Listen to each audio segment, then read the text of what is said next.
Now let's talk about money, the geopolitics of money. Every day we tell you about global trends, about economies under pressure, currencies going up and down. Today we want to discuss how the world economy functions.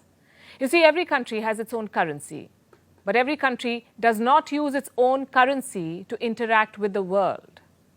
So which currency do they use? Mostly the US dollar. The dollar is the currency behemoth of the world. No currency comes close to it. We're talking in terms of usage. Oil trade, goods trade, generally most of the world trade is settled using the US dollar.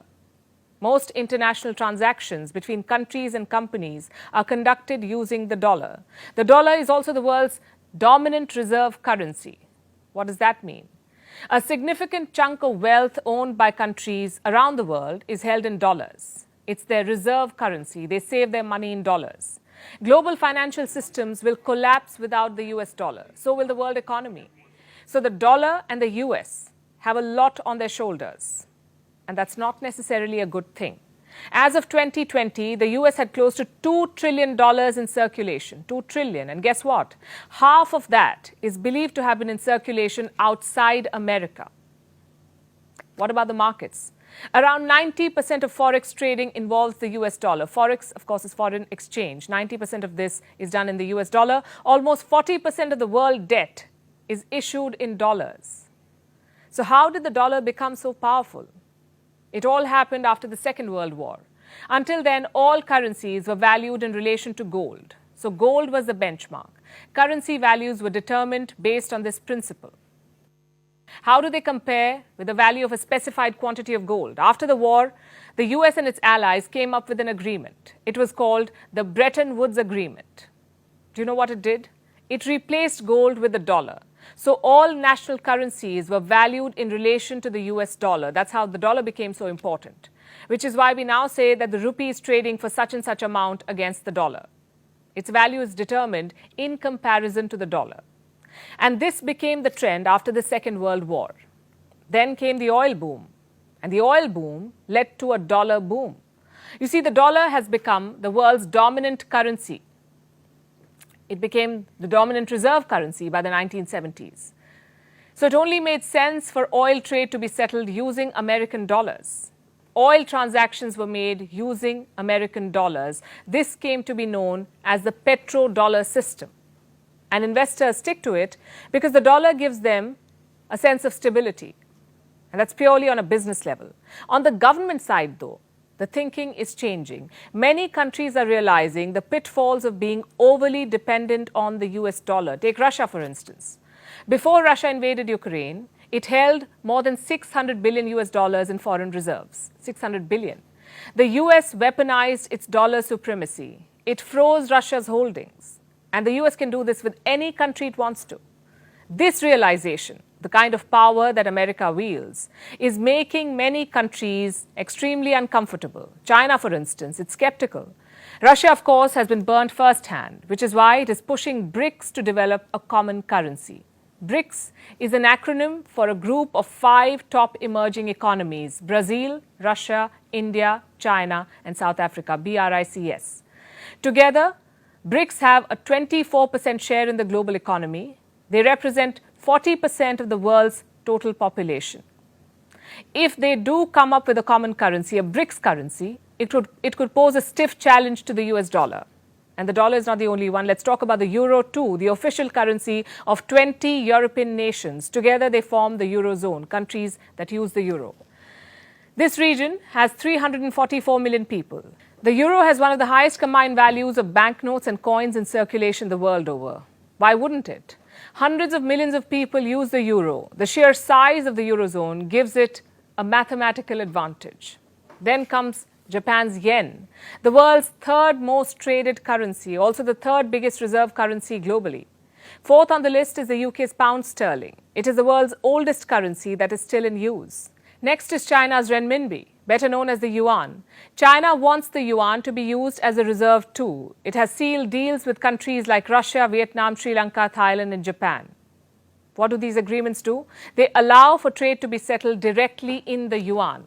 So China has pushed the US dollar out of the equation. at least with these countries. It is trading directly in the yuan. Reports say it is trying to secure a similar deal with Saudi Arabia, which will be a very big deal. China, you see, is an oil guzzler. It buys a lot of its oil from Saudi Arabia. Saudi Arabia makes up for 18% of China's total crude oil purchases. In the first 10 months of last year, 2022, the first 10 months, here's how much China paid Saudi Arabia for oil. More than 55 billion US dollars. Imagine that trade being settled without the dollar. And imagine more countries working out similar arrangements. In fact, that's already happening. Brazil and Argentina plan to announce a common currency. Russia and Iran are working on a cryptocurrency backed by gold. India and the UAE are looking for ways to conduct non-oil trade in rupees. Last December, Sri Lanka agreed to use the Indian rupee for all international trade with India. India and Russia also took a big step. The rupee was used for the first time to settle foreign trade between India and Russia. In fact, India's central bank, the Reserve Bank of India, has a whole mechanism in place. It's called the International Settlement of Trade in the Indian Rupee. The goal is quite simple, to facilitate settlement of trade using the rupee. Bangladesh is also considering settling bilateral trade in Indian rupees. The world, you see, is changing. Countries do not want their fortunes to be held in one currency, at the mercy of one country. The big currencies the world over have had it too good for far too long. Their uncontested rally may be coming to an end.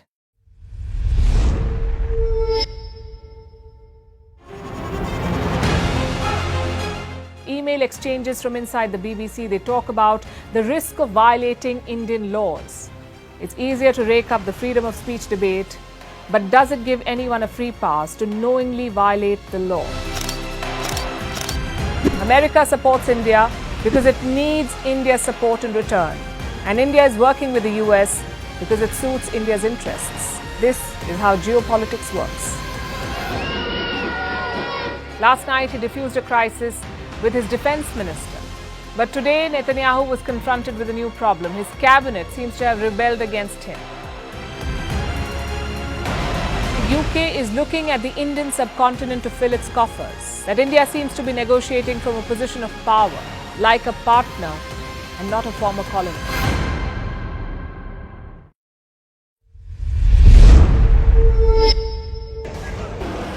And there they go. It looks like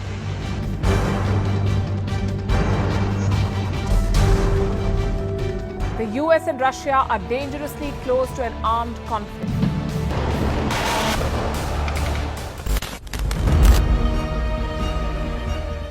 This year, 2023, New Delhi will be the capital of global diplomacy.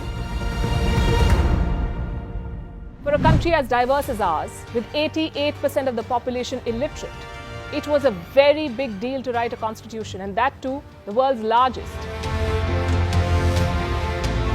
Meanwhile, if we may, here's a Republic Day gift from India for the BBC. A list of suggestions for the BBC for their upcoming documentaries. Number 1, the Kohinoor and the colonial loot. Number 2, an outdated monarchy and unhealthy obsession with the royals.